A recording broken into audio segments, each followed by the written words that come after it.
بسم اللہ الرحمن الرحیم۔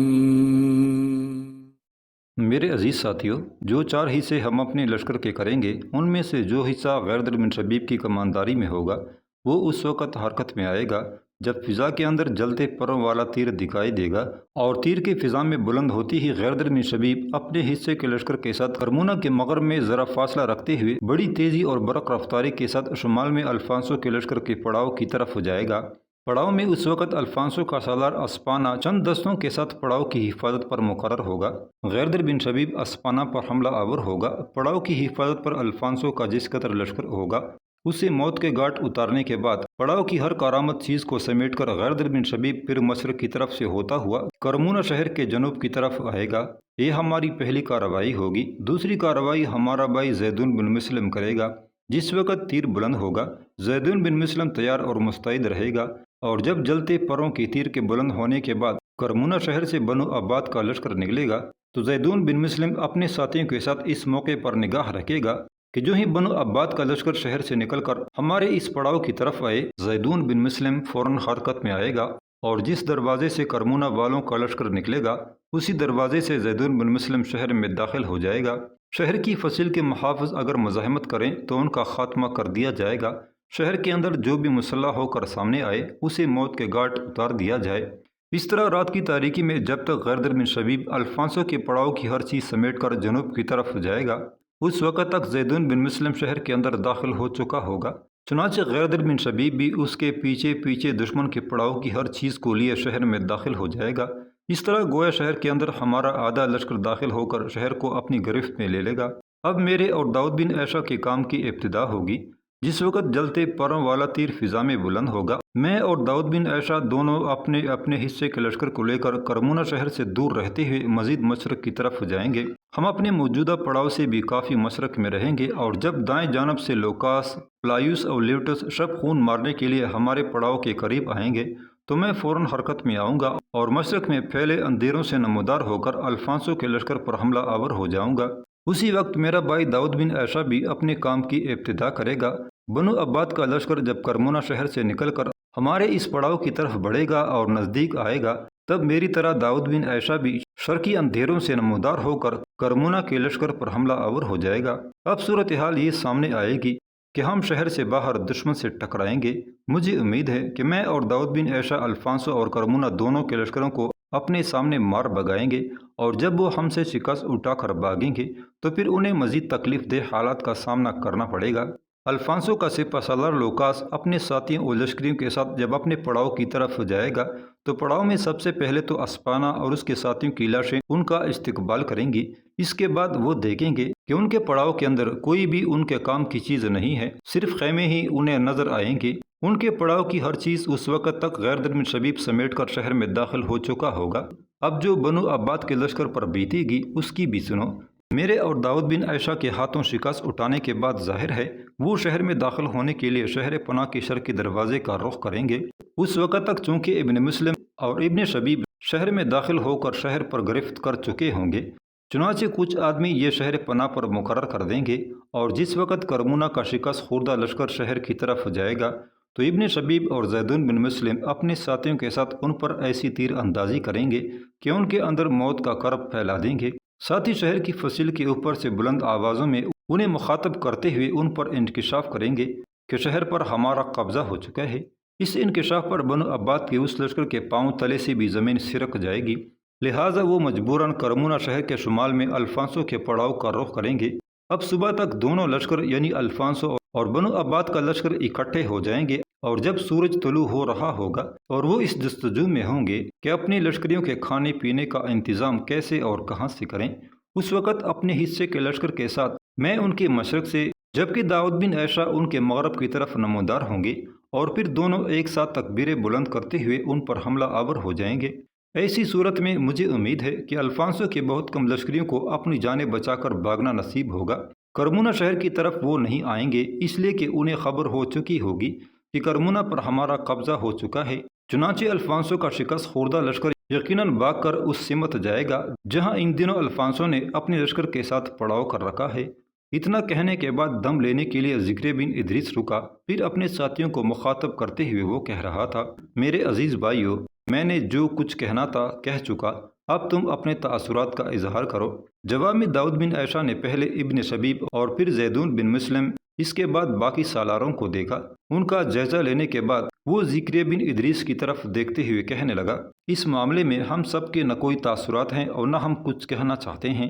میرے عزیز بھائی، جو کچھ تم نے کہا ہے یوں جانو یہی حرف آخر ہے اور اسی پر عمل کیا جائے گا، اور مجھے امید ہے کہ ایسا کر کے ہم الفانسو کے لشکر کو وہ سبق سکھائیں گے جو ان کے لیے مدتوں یادگار رہے گا۔ چنانچہ اس فیصلے کے بعد اپنی تیاریوں کو آخری شکل دی گئی۔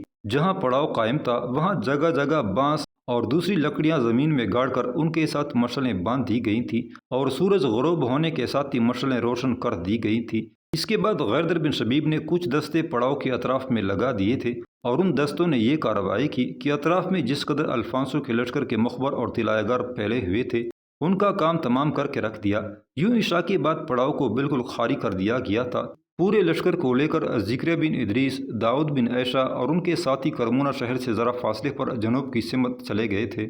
رات آدھی سے زیادہ بیت چکی تھی۔ ایسے میں الفانسو کے سالار لوکاس، پلایوس اور لوٹس ناچتے موت کے ہیولوں، تعبیروں کے دکھ کھڑے کرتے سینوں میں الجھتے کھولتے لمحوں کی نشتروں، فنا کی تختیاں لکھتے پرآشوب آندیاؤں اور خود سر ستم پرور عناصر کی طرح اپنے لشکر کو حرکت میں لائے اور بڑی رازداری کے ساتھ اس سمت انہوں نے پیش قدمی شروع کی تھی جہاں ذکر بن ادریس اور داؤد بن عیشہ نے اپنے لشکر کے ساتھ پڑاؤ کر رکھا تھا۔ ذکر بن ادریس اور داؤد بن عیشہ کے لشکر کے لگ بھگ 2 میل دور رہنے کے بعد لوکاس کے حکم پر خوابیدہ تھیرگی اور روشنی کے دروازوں پر دستک دیتے اندھیروں میں جلتے پروں کا ایک تیر بلند کیا گیا، اور یہ تیر کرمونا شہر کے اندر جو بنو عباد کا لشکر تھا اس کے سالار کو اشارہ تھا کہ اب وہ شہر سے باہر نکل کر ذکر بن ادریس اور داؤد بن عیشہ پر شب خون مارنے کے لیے تیار ہو جائے۔ چنانچہ فضاؤں میں اڑتے جلتے پروں کی اس تیر کو دیکھ کر بنو عباد کا لشکر اپنے سالار کی کمانداری میں شہر سے نکلا۔ عذاب مسلسل کی طرح بیدار ہوتے بدی کے ہولناک عناصر سیل وقت کے مقیاس میں تند بلا کی جکڑوں، خیالوں کے گلابوں کو وہموں کے عذابوں میں تبدیل کرتے دکھ کے اڑتے غول کی طرح ذکر بن ادریس اور داؤد بن عیشہ کی طرف بڑھا تھا۔ اب صورتحال یہ تھی کہ ایک طرف سے لوکاس اور اس کے ساتھی سالار، دوسری سمت سے کرمونا کا سپہ سالار اعلیٰ بنو عباد کے لشکر کو لے کر ذکر بن ادریس اور داؤد بن عیشہ کے لشکر پر شب خون مارنے کے لیے بڑی تیزی سے بڑھا تھا۔ ایک طرف سے لوکاس، پلایوس اور لیوٹس دندناتے ہوئے آئے تھے، دوسری طرف سے بنو عباد کا لشکر کرمونا شہر سے جکڑوں کی طرح نکلا تھا۔ جب وہ ذکر بن ادریس کے پڑاؤ کے قریب آئے اور پڑاؤ کے اندر انہوں نے کوئی آواز نہ سنی، تب انہوں نے بڑی خوشی کا اظہار کیا۔ وہ یہی سمجھے کہ ذکر بن ادریس اور داؤد بن عیشہ کا لشکر گہری نیند سویا ہوا ہے، لہٰذا نیند کی حالت میں جب وہ ان پر شب خون ماریں گے تو ان کے لشکر کی اکثریت کو موت کے گھاٹ اتار دیں گے۔ چنانچہ دونوں لشکر ایک ساتھ شب خون مارنے کے لیے پڑاؤ میں داخل ہوئے تو دنگ رہ گئے، اس لیے کہ پڑاؤ تو خالی تھا۔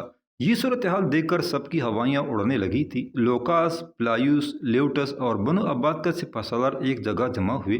پھر بنو عباد کا سپہ سالار لیوٹس کو مخاطب کر کے کہنے لگا، یہ کیا معاملہ ہے؟ یہاں تو کوئی بھی نہیں ہے، خیموں کے اندر سامان بھی نہیں اور خیمے بھی پورے نہیں ہیں۔ بنو عباد کے اس سالار کے جواب میں لوکاس دکھ بری انداز میں کہنے لگا، لگتا ہے یہ ذکر بن ادریس اور داؤد بن عیشہ بڑے چالاک سالار ہیں۔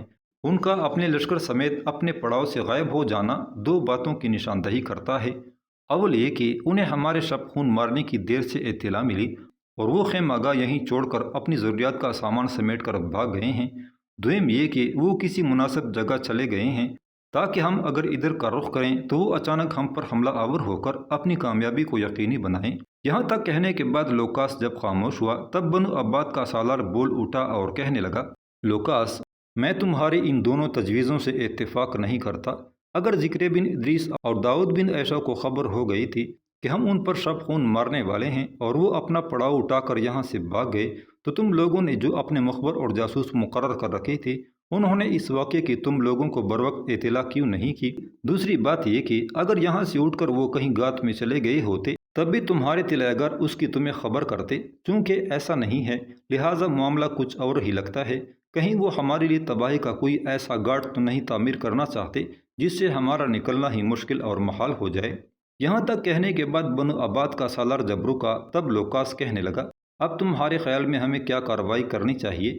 کیا ہمیں ذکر بن ادریس اور داؤد بن عیسیٰ کے ان خیموں پر قبضہ کر کے خیموں کو اکاڑ کر انہیں اپنی ملکیت بنا لینا چاہیے؟ جواب میں بنو عباد کا سالار طنزیہ انداز میں کہنے لگا، اگر ہم ایسا کریں گے تو پھر ہماری طرف سے یہ بہت بڑی حماقت ہوگی۔ اگر تو وہ کہیں نزدیک ہی اپنے لشکر کے ساتھ گات میں بیٹھے ہیں تو پھر یاد رکھنا یہ خیمے انہوں نے جان بوجھ کر یہاں نصب رہنے دیے ہیں تاکہ وہ ان سے فائدہ اٹھائیں۔ کیسا فائدہ؟ تیز نگاہوں سے لوکاس نے اس کی طرف دیکھتے ہوئے پوچھا۔ جواب بنو عباد کا وہ سالار دوبارہ بول اٹھا، میرے عزیز، وہ اس طرح کہ انہوں نے خیمے یہی نصب رہنے دیے ہوں گے اور یہ سوچتے ہوں گے کہ جب ہم اپنے شبخون کو ناکام ہوتا دیکھیں گے تو غصے میں آ کر خیمے اکاڑنا شروع کر دیں گے، جس سے فائدہ اٹھا کر وہ ہم پر ضرب لگائیں گے۔ لوکاس، یاد رکھنا اگر ہم نے ان خیموں کو اکاڑنا شروع کیا اور خیموں کو اکاڑنے میں مصروف ہو گئے تو زکریا بن ادریس اور داؤد بن عیسیٰ اچانک ہم پر حملہ آور ہو کر ہم سے اکثر کو لاشوں میں تبدیل کر دیں گے اور ہم میں سے کسی کو بھی خیمے اکاڑنا نصیب نہیں ہوگا۔ لوکاس، تم شاید ذکر بن ادریس اور داؤد بن عیسیٰ کو نہیں جانتے۔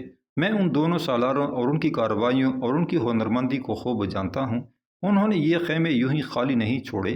ان کے پیچھے یا اس کے پس منظر میں یاد رکھنا کہیں نہ کہیں چھپی بیٹھی تباہی ہماری منتظر ہے۔ جس وقت لوکاس اور بنو عباد کا سالار ذکر بن ادریس اور داؤد بن عیسیٰ کے پڑاؤ میں یہ ساری گفتگو کر رہے تھے، اسی وقت زیدون بن مسلم اپنے حصے کے لشکر کے ساتھ حرکت میں آیا۔ شہر سے شرقی دروازے سے شہر میں داخل ہوا۔ شہر پناہ کے اس دروازے کے محافظوں کو موت کے گھاٹ اتار دیا۔ اس کے بعد شہر کے اندر جن چھوٹے چھوٹے گروہوں نے مزاحمت کرنے کی کوشش کی ان کا بھی خاتمہ کرنے کے بعد شہر پناہ کے اس دروازے پر اپنے محافظ مقرر کر دیے۔ اس کے بعد اپنی لشکریوں کو شہر کے دوسرے دروازوں کی طرف روانہ کر دیا۔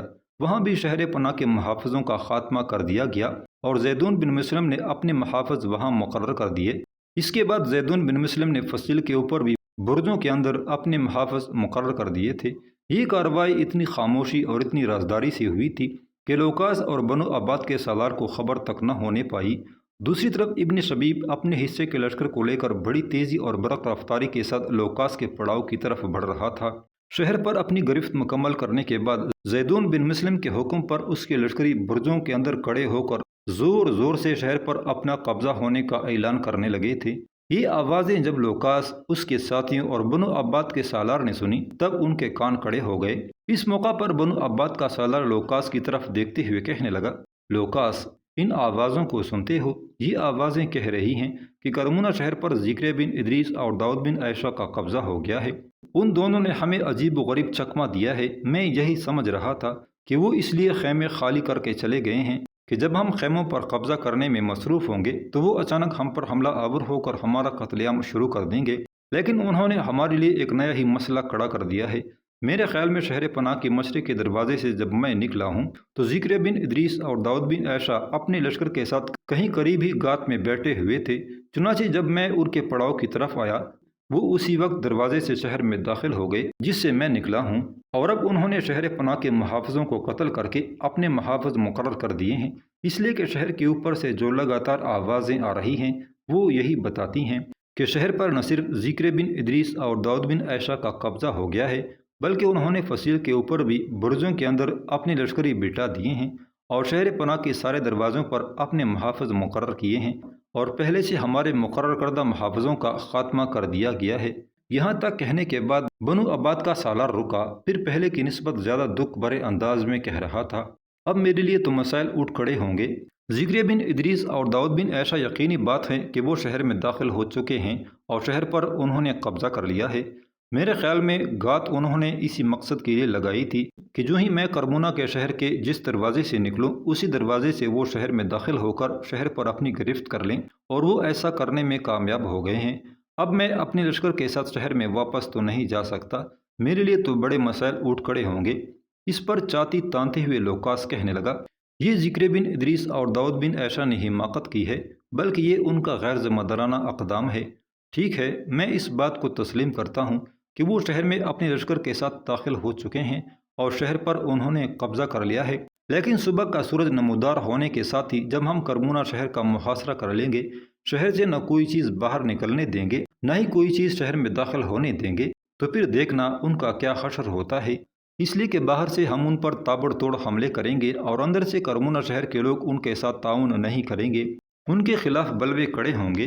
ایسی صورت میں ذکر بن ادریس اور داؤد بن عیشہ اپنے لشکر کے ساتھ زیادہ دن نہ ہمارا مقابلہ کر سکیں گے، نہ کرمونہ شہر میں قیام کر سکیں گے، اور اگر کرمونہ شہر کے لوگوں نے ان سے تعاون نہ کرتے ہوئے موقع ملتے ہی ان کے لشکریوں پر حملہ آور ہو کر ان کا خاتمہ شروع کر دیا تو پھر شہر پر قبضہ ذکر بن ادریس اور داؤد بن عیشہ کو بڑا مہنگا پڑے گا۔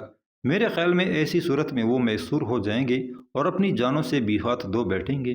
لوکاس یہیں تک کہنے پایا تھا کہ اچانک ایک طرف سے رزمگاہوں کے مقتل میں پختہ کاری کو خام کاری، خیابانوں کے نگر کو بنجر پن میں تبدیل کرتے درد برے سائیوں اور عذابوں کی نارسائی کی طرح ذکر بن ادریس نمودار ہوا تھا۔ اس کے بعد وہ لوکاس کے لشکر پر حملہ آور ہو گیا تھا۔ ذکر بن ادریس کی طرف سے یہ حملہ بڑا شدید اور ہلا دینے والا تھا، چنانچہ لوکاس کے لشکری اس کا مقابلہ کرنے لگے تھے۔ اس سلسلے میں کرمونہ کے بنو عباد کا سالار اپنے لشکر کے ساتھ ذکر بن ادریس کے خلاف حرکت میں آنا ہی چاہتا تھا کہ ایک اور انقلاب اٹھ کھڑا ہوا۔ داؤد بن عیشہ ایک طرف سے نمودار ہوا، اس کے بعد وہ کرمونہ کے بنو عباد کے لشکر پر ٹوٹ پڑا تھا۔ یوں کرمونہ شہر کے نواح میں لوکاس کے لشکر پر ذکر بن ادریس اور کرمونہ کے بنو عباد کے لشکر پر داؤد بن عیشہ دونوں عذاب اور قیامت بن کر نزول کرنے لگے تھے۔ کچھ دیر تک کرمونہ کے نواح میں گمسان کا رن پڑا۔ آخر اس کے نتیجے میں لوکاس اور بنو عباد کے سالار کو بدترین شکست کا سامنا کرنا پڑا اور وہ باغ کھڑے ہوئے، چونکہ دونوں کو خبر ہو چکی تھی کہ کرمونہ شہر پر ذکر بن ادریس اور داؤد بن عیشہ کے لشکر کے ایک حصے کا قبضہ ہو چکا ہے، لہٰذا لوکاس نے بڑی تیزی سے اپنے پڑاؤ کا رخ کیا تھا، جبکہ کرمونہ کا سپہ سالار اعلیٰ بھی اپنے بچے کچے لشکریوں کے ساتھ ہو لیا تھا۔ لوکاس کے اپنے اتحادی لشکر کے ساتھ باغ جانے کے بعد ذکر بن ادریس اور داؤد بن عیشہ اپنے سرداروں کے ساتھ ایک جگہ جمع ہوئے۔ دونوں گھوڑوں سے اتر کر پہلے ایک دوسرے سے بغلگیر ہوئے اور اس شاندار فتح پر ایک دوسرے کو مبارکباد پیش کی۔ پھر دونوں گفتگو کا آغاز کرنے ہی لگے تھے کہ ایک گھڑ سوار کرمونہ شہر کی طرف سے رات کی تاریکی میں اپنے گھوڑے کو سر پٹ دوڑاتا ہوا آیا۔ جہاں ذکر بن ادریس اور داؤد بن عیشہ کھڑے ہوئے تھے وہاں آ کر رکا، اپنے گھوڑے سے اترا، پھر ذکر بن ادریس اور داؤد بن عیشہ دونوں کو مخاطب کرتے ہوئے کہنے لگا، مجھے آپ کی طرف غیدر بن شبیب اور زیدون بن مسلم دونوں نے بھیجا ہے۔ زیدون بن مسلم تو پہلے ہی شہر کے مشرق کے دروازے سے شہر میں داخل ہو چکا تھا اور شہر پر ایک طرح سے اس نے اپنی گرفت کر لی تھی۔ جو خبر آپ تک پہنچانے کے لیے مجھے بھیجا گیا ہے وہ یہ کہ آپ کی منصوبہ بندی کے تحت ابن شبیب بھی حرکت میں آئے۔ رات کی تاریکی میں وہ لوکاس کے لشکر کی طرف گئے۔ لشکر کی ہر چیز کو سمیٹ کر وہ بھی بحفاظت اپنے شہر میں داخل ہو چکے ہیں۔ اب لوکاس کے پڑاؤ میں صرف خیمے ہیں، ان کے اندر کوئی سامان نہیں ہے۔ آپ کو شاید یہ خبر سن کر بھی خوشی ہوگی کہ لوکاس نے اپنے پڑاؤ کی حفاظت پر ایک لشکر چھوڑا تھا اور اس لشکر کا سالار اسپانا تھا۔ اس لشکر کی اکثریت کو تو ابن شبیب نے موت کے گھاٹ اتار دیا ہے، تاہم اسپانا اپنے کچھ ساتھیوں کو لے کر بھاگنے اور اپنی جان بچانے میں کامیاب ہوا تھا۔ اس وقت شہر پر ہمارا قبضہ ہے اور لوکاس کے پڑاؤ میں صرف خیمے ہی ہیں، سامان کوئی نہیں۔ بس میں یہ آپ دونوں سے کہنے کے لیے آیا تھا۔ جواب میں ذکر بن ادریس اور داؤد بن عیشہ دونوں نے پہلے ایک دوسرے کی طرف دیکھا، پھر داؤد بن عیشہ آنے والے سوار کو مخاطب کر کے کہنے لگا، میرے عزیز اب تو واپس جا۔ غیدر بن شبیب اور زیدون بن مسلم سے کہنا کہ ہم سب ان دونوں کی کارروائی سے بالکل خوش اور مطمئن ہیں، ہم ابھی شہر میں داخل نہیں ہوں گے، لوکاس کے پڑاؤ کا رخ کریں گے۔ لوکاس اب ہم سے ٹکرانے کے لیے تو نہیں آئے گا، لیکن ہم خود اس کا رخ کریں گے۔ اس کے پڑاؤ میں جو خیمے ہیں وہ بھی ہم اسے واپس لے جانے نہیں دیں گے۔ میرے عزیز اب تو واپس جا اور ہمارا پیغام ابن شبیب اور زیدون بن مسلم سے کہہ دے۔ اس کے ساتھ ہی وہ آنے والا سوار اپنے گھوڑے پر سوار ہوا تھا اور رات کی تاریکی ہی میں اپنے گھوڑے کو سرپٹ دوڑاتا ہوا واپس کرمونہ شہر کی طرف چلا گیا تھا۔ اس کے جانے کے بعد کچھ دیر خاموشی رہی، پھر ذکر بن ادریس، داؤد بن عیشہ اور وہاں کھڑے دیگر سالاروں کو مخاطب کر کے کہنے لگا، میرے عزیز ساتھیوں، لوکاس اور کرمونہ کا سپہ سالار جب اپنے بچے کچے لشکر کو لے کر کرمونہ شہر کے شمال میں لوکاس کے پڑاؤ میں داخل ہوں گے تو ان کے تعجب، فکر مندی اور حیرت کی کوئی انتہا نہ رہے گی، اس لیے کہ وہاں صرف خیمے ہوں گے یا ادھر ادھر بکھری لاشیں ہوں گی، خیموں کے اندر کوئی سامان نہیں ہوگا۔ یہاں تک کہنے کے بعد ذکر بن ادریس رکا، پھر کہنے لگا، داؤد بن عیشہ میرے بھائی، میرے خیال میں ہمیں وقت ضائع نہیں کرنا چاہیے۔ جہاں تک میرا اندازہ ہے لوکاس اور اس کے لشکری اب تک اپنے پڑاؤ کا جائزہ لے چکے ہوں گے۔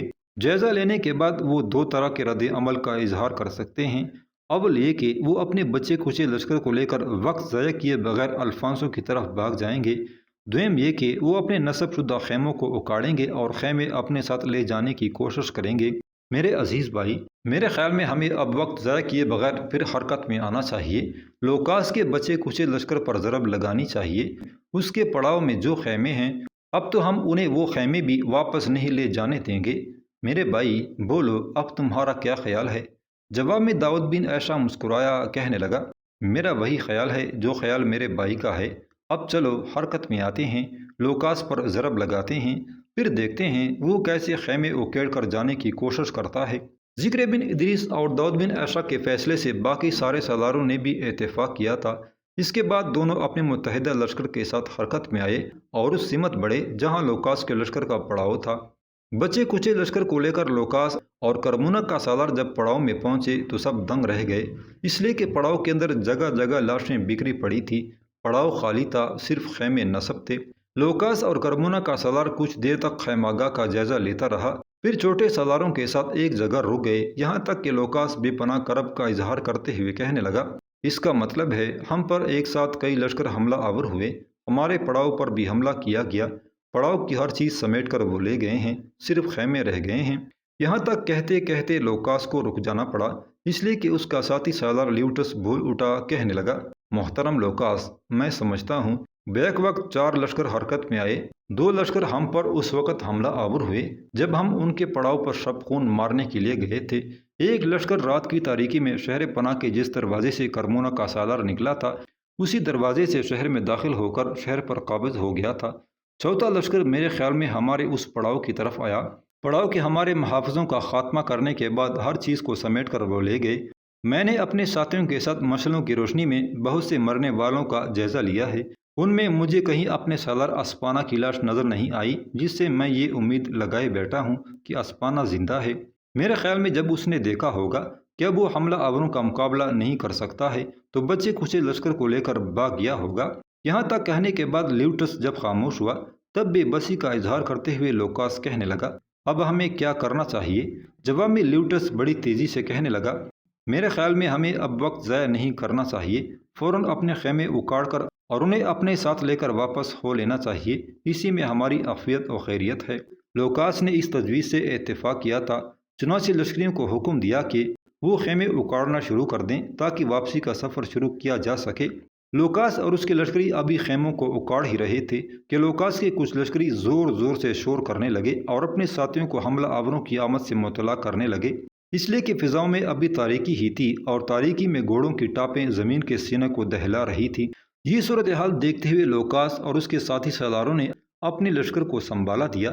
اتنی دیر تک اندھیرے کی چادر کو پھاڑتا ہوا ذکر بن ادریس اپنے لشکر کے ساتھ نمودار ہوا اور پھر وہ لوکاس کے پڑاؤ کی ایک سمت پر حملہ آور ہو گیا تھا۔ لوکاس اور اس کے لشکری ذکر بن ادریس کے اس حملے سے ابھی سنبھلے بھی نہ تھے کہ دوسری طرف سے داؤد بن عیسیٰ بھی اپنے لشکر کے ساتھ حرکت میں آیا اور لوکاس کے لشکر پر ٹوٹ پڑا تھا۔ لمحہ بلمحہ کم ہوتے اندھیرے میں ایک بار پھر لوکاس کے ساتھ ذکر بن ادریس اور داؤد بن عیسیٰ کا گھمسان کا رن پڑ گیا تھا۔ خیموں کے بیچ میں لڑی جانے والی اس جنگ کے دوران لوکاس کے سالاروں ہی نہیں، اس کے لشکریوں کی حالت بھی بڑی تیزی سے برکتوں سے محروم بستیوں، رحمتوں سے عاری مسکنوں، چاہتوں سے خالی گہواروں، امن و آشتی، روشنی سے دور زندانوں، منزل کی تلاش سے بے بہرہ عسکریوں، مقام آدم سے گرے ہوئے لشکر، شفق سے محروم کہکشاں، شب کے اداس آنگنوں میں زرد پتوں کی کہانیوں اور ہست بوت سے محروم زیز سے بھی زیادہ بری ہونا شروع ہو گئی تھی۔ پھر لمحہ بلمحہ ختم ہوتی تاریکی سے لوکاس اور اس کے لشکریوں نے فائدہ اٹھایا اور شکست اٹھا کر بھاگ کھڑے ہوئے، جبکہ کرمونا شہر کے جن لشکریوں نے ان سے تعاون کیا تھا انہوں نے امان طلب کرتے ہوئے معافی مانگی اور آئندہ کسی دشمن قوت کا ساتھ نہ دینے کا عہد کیا، جس پر انہیں معاف کر دیا گیا۔ اس طرح الفانسو کا لشکر ناکام و نامراد واپس الفانسو کی طرف بھاگ گیا تھا، جبکہ کرمونا شہر کا نظم و نسق درست کرنے کے بعد ذکر بن ادریس اور داؤد بن عیسیٰ اپنے لشکر کو لے کر کرتبہ شہر کی طرف روانہ ہو گئے تھے۔